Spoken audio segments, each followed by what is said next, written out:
네, 안녕하십니까. 코딩을 뒤집다 딩코딩코입니다. 오늘은 포트폴리오를 준비할 때 명심해야 하는 원칙 5가지를 말씀드리려고 합니다. 포트폴리오를 쓸 때 이 원칙들을 지킨 채로 포트폴리오를 작성하시면 좀 더 좋은 포트폴리오가 나올 것입니다.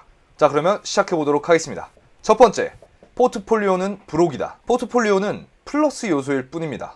포트폴리오는 반드시 보는 것이 아닙니다. 여러분을 더 알고 싶다거나 할 때 보는 것입니다. 이걸 전부 본다고 생각하지 마세요. 포트폴리오가 완벽하다고 해서 여러분들의 합격을 보장해주지 않습니다. 내 포트폴리오 혹은 이력서가 아무리 좋다고 하더라도 기술적인 자질이 더 중요하기 때문입니다. 여러분이 이력서 혹은 포트폴리오를 외면적으로 아무리 꾸며봤자 기술에 대해서 깊게 이해하고 대답할 줄 아는 것이 더 중요하기 때문에 너무 많은 시간을 포트폴리오에 쏟지 않으셨으면 좋겠습니다. 최종적으로 당락을 결정하는 것은 기술 면접이기 때문입니다. 두 번째, 포트폴리오는 질문의 유도제입니다. 내가 자신 있는 분야로 면접관을 유도해야 합니다. 포트폴리오를 통해서 서로를 잘 모르는 상태에서 가장 빠르게 나를 보여줄 수 있습니다. 따라서 나의 장점 혹은 강점에 대해서 드러내야 합니다. 그 장점을 면접관에게 잘 드러낸다면 면접은 훨씬 더 쉬워집니다. 포트폴리오에 꽂힌 포인트들에 대해서 질문을 계속 할 것이기 때문입니다. 그러면 여러분들은 그에 대해서 준비하기 훨씬 쉬워지겠죠? 여러분들의 장점을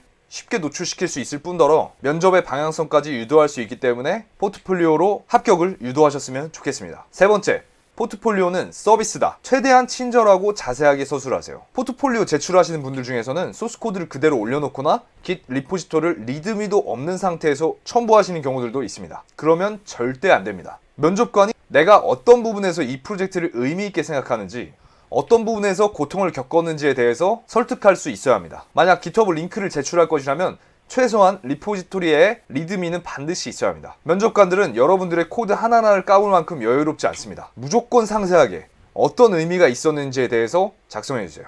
네 번째, 포트폴리오는 이야기다. 포트폴리오에 스토리를 녹여내야 합니다.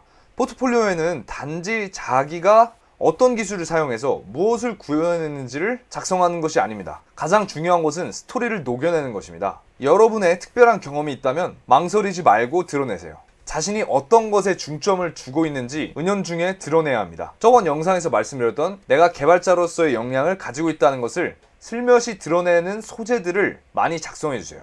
자소서에 썼던 프로젝트들을 포트폴리오에서 다시 한번 드러내는 것도 좋습니다. 자신의 장점들을 스토리와 함께 드러내주시는 것이 포트폴리오의 핵심이다 라고 말씀을 드릴 수 있을 것 같습니다. 다섯 번째, 포트폴리오는 피드백이 생명이다. 이력서에서도 말씀드렸다시피 피드백을 반드시 받아봐야 합니다. 작성이 완료되었다면 주변에 개발 관련 커리어를 지닌 분들께 반드시 피드백을 요청하세요.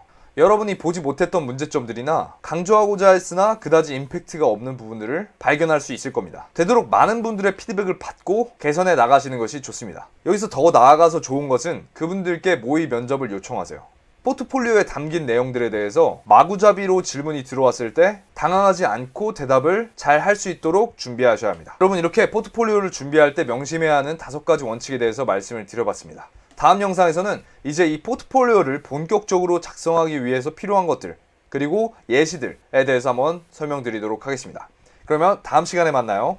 안녕.